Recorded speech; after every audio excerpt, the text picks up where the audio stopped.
F'Diċembru li għadda Malta kellha l-inqas rata ta' qatt fl-istorja u fl-2021.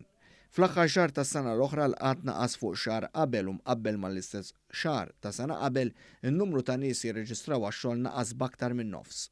Skont statistika maħruġa mill-Uffiċċju Nazzjonali tal-Istatistika l-NSO, f'Diċembru li għadda n-numru ta' persuni qiegħda kien ta' 1167. Dan ifisser li f'sena n-numru ta' persuni qiegħda naqas bi kważi 1600. Dawk li kienu ilhom jirreġistraw għax-xogħol għall-inqas minn 21 ġimgħa jew wara l-aktar minn sena naqsu. In-numru ta' persuni b'diżabilità jirreġistraw għax-xogħol prattikament baqa' l-istess meta mqabbel ma' sena qabel. F'Malta issa l-qatt ilu jonqos b'mod konsekuttiv għal 17 xahar.